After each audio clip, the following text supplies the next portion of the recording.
What's up, gamers? DreamcastGuy here, and today we're talking about PlayStation because it's beginning to sound like Sony could be in panic mode and perhaps set to lose billions of dollars in the next couple years, and I want to talk about why and what I think this means for the future of PlayStation as it currently exists. Now, we're going to be delicate, we're going to be careful because some of the stuff we're discussing today is possibly illegal, but let's get into it. Hi, hope you're having a great day, and if you could, please give this video a like and subscribe if you haven't already. So, a couple years back, 2.5 years ago, we saw the Bungie acquisition. Sony paid $3.6 billion to buy them out. Now, this was part of a grander initiative being done over at PlayStation. Sony made it pretty clear that they want to at least slightly pivot. They want to start doing some live service games. So when a lot of us typically think of PlayStation, we imagine their single player offerings. God of War, Gran Turismo, Spider-Man, stuff like that, that not just sells a lot of games, but it sells a lot of consoles. Well, in the entire gaming industry, everybody's chasing those Fortnite bucks, that live service money of, hey, we want something where people will perpetually log in, they'll keep buying battle passes and microtransactions, and the purchase of Bungie was part of that initiative of like, okay, Bungie not only built Halo and made billions off that, but then they made Destiny, a big brand with lots of expansions and stuff like that. Well, ever since they bought Bungie, things continued to get worse and worse. We've seen lots of layoffs at PlayStation. It seems like Bungie itself is kind of getting gutted from the inside. It sounds like maybe Bungie will just be pretty much dissolved and moved into the grander scope of PlayStation. But just a couple hours ago, they announced that the director of Marathon, which is supposed to be the next big Bungie game, has been fired over inappropriate conduct. Now, I'm trying to be careful about this because some of this might be alleged crimes, but it sounds like he was being very weird and pushy and weird with a lot of coworkers, which is extra bad. Now, a lot of people are discussing whether or not this is just meaning the end of Marathon, which I know when we're talking about this, it seems like almost a moot point, but the next big Destiny game is already canceled. There will be no Destiny 3, so it seemed like the entire point of Bungie at this point was Marathon. It sounds like it was going to be an extraction shooter. You'd play as heroes and try and fight against other players. It was going to be on Xbox, on PC, on PS5, and it was supposed to be like a live service game where they could sell you gun skins and stuff forever. But a bunch of leaks have said the game is definitely unfinished. Now the guy who is actually in charge of it is gone.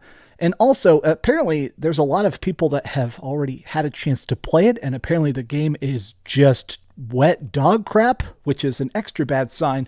But I did see this tweet. It makes you wonder if Sony should just save themselves the headache and cancel it. It's clear the Bungie acquisition turned out to be a mistake. Now, this guy, MBG, he tweets a lot about PlayStation. He's very much a PlayStation-centric account. Now, if this guy is willing to admit the fact that the Bungie acquisition was a mistake, I think everybody can realize how bad of a fumble this was. I think part of this just comes down to the fact that, honestly, PlayStation is doing so well overall. Like, even in 2024, we're not getting that many Sony games, but third-party stuff for second-party stuff is still exclusive. All these games are exclusive, and they're all selling incredibly well. Stellar Blade is burning up the charts. Black Myth Wukong is like the biggest game on the entire planet, literally, and it's selling out a bunch of PlayStation 5s. This is the kind of stuff where, even if technically it's not being made by PlayStation, the fact that it's exclusive still sells systems. Although, I mean, some of this stuff is on PC or coming to PC, but Helldivers 2. This was the first actually successful live service game done by PlayStation, and I think it's probably going to be the only one. They said originally they had 12 projects lined up, 12 separate live service games. Some of these have been canceled, like obviously the Last of Us multiplayer game got canned. It's unknown how many millions and tens of millions of dollars they spent on that, but I feel like that's a sign that Sony realizes maybe they've made a mistake. The fact that they were willing to can this, the rumors are that Bungie had their taste makers look at it and say, there is no way you can make this game last, where people may play it for a bit, but in order to have a live service game, you have to have hundreds and hundreds of employees working on it forever, constantly having different art teams and writers and initiative and voice actors and mocap people forever. And that's a different style of funding. I think that PlayStation is beginning to realize how ridiculously expensive this mistake is. They bought Bungie in an attempt to pivot towards an industry that does technically have infinite growth, but now they don't know how to grow in that ecosystem. And I want to go deep on that in a second, but I feel like this is the other part of why I wanted to make this video, which is the complete failure of Concord. Now, the actual numbers are still not officially released, but the game definitely did bad. I'm still playing it because honestly, I have nothing else to play until Call of Duty beta starts here in a couple days, but Concord is rough. It's not that it's the most broken game, but it's definitely not special. It's not standout. And by a lot of the leaked reports, it sounds like even on the cheaper end, it probably cost $150 million to make, and it probably made $180 of profit. That's insane. Look, man, I'm not even good at fractions. That's like 0.00001 of profitability for money spent. And I think that if anything, PlayStation is beginning to freak out. This is technically an incorrect tweet. It says, losing my mind that after they liquidated Japan studio to direct more money to Concord.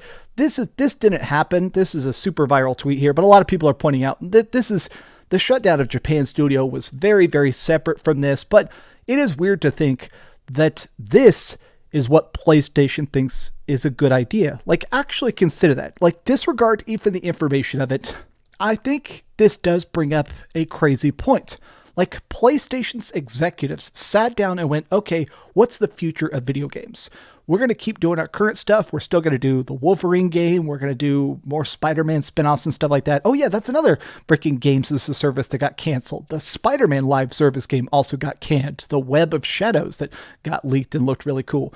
I think beyond that though, I think there is a good chance that PlayStation is looking at this and thinking this is just as powerful of a brand as Destiny, as God of War, as anything. And I have to admit, this is bizarre to me because this game isn't the worst thing ever. I gave it a 7 out of 10. I've put 50 hours into it. Look, my thing is that when it comes to a lot of these live service games, everybody is chasing that infinite growth, but nobody knows where the money's at. I saw this tweet here by my buddy Night Sky Prince. I know this dude in real life, super good Final Fantasy YouTuber, and he said this today. We say we're tired of live service games, but nobody deletes Fortnite or Genshin, which tells the game companies that you do still want these live service games because you continue to play them. They'll keep burning money until they finally reach that thing that prints infinite long-term cash. From what I can tell, they really do see that if they keep making live service games, even if they fail, when one finally succeeds, it'll justify all the losses because of the amount of money you can make on a successful live service game. I'm not saying that you should delete Genshin or Fortnite or whatever, but if you have 1,000 hours in it and you spend hundreds or thousands of dollars on one of these games, that's how companies are going to read your behavior as supply and demand. In short, we all say we're tired of live service games, but many of us are playing at least one or two of them and putting money into them regularly. So yeah, they're going to keep them coming. Now, a lot of people are basically saying that Final Fantasy XIV definitely counts. That's a good one. I want to push back and say, I think we're in this weird spot where game companies are still making good live service games. I think some of the stuff that's been released has actually been insane. Like the first Descendant completely blowing up was still such a shocker to me. And that is a good live service game with just ridiculously cool character design and stuff. I think the problem with live service games, I think what all these game companies kind of forget is the fact that you can't just make a good live service game. It has to be better than the memories of your current game.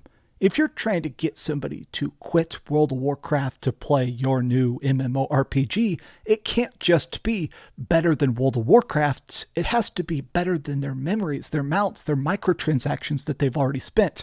And I think we're hitting this weird point where a lot of gamers do not want to leave their current game, even if it sucks. As an example, I currently have over 600 hours in Diablo 4. In fact, if you count my PC time, I have over 700 hours in the game. And yeah, that is a seasonal game. Yeah, I've spent microtransactions. I bought every battle pass. I've done every season of the game itself. And yeah, some of the seasons are dog crap and some of them are great. But my point is the fact that when I'm playing Diablo, it's mindless, it's fun, it's beautiful, it's got big flashy numbers. It's the kind of game where I don't mind paying $5 or $10 every month to continue having fun with it, you know? And I feel like this rush to create more games, it's blowing up in Sony's face, and I hope they take the right lesson from this. I hope that they're definitely going to still keep trying to do these live service games, but I hope they begin to champion their single player stuff more. If anything, my biggest implorement to you, my biggest effort I'm going to push out, the energy I'm going to put into the universe today is let's all buy Astrobot. Astrobot comes to PlayStation 5 here in like 2 weeks. My point is this. Astrobot is the kind of PlayStation game I think we should all desire. It's single player, it's fun, it's got 85 levels, it's got lots of quirky secrets and greatness and funness, and additionally, it feels like classic, quirky PlayStation. At this point, we should support the stuff we like, but additionally, I feel like vote with your wallet has almost become vitriolic, because for every person that is trying new games, that is trying to support weird, quirky ideas, there's another 18 executives making the most lazy, cash grab, microtransaction-filled games. It's a weird time for video games, but what do you guys think about it? How do you feel about this entire Bungie mess? And do you think I have a point, or is this just a big nothing burger? I think Marathon is going to be absolutely terrible, but I'm pretty games as a service out, to be honest with you. Thanks for watching. If you could, please give this video a like and subscribe if you haven't already. And please keep dreaming. Thanks so much for watching that video. If you want to see something else, you can always click this link to see what I put up last, or, subscribe and see what's coming up next. Also, I promise that whatever I do, it'll try not to suck.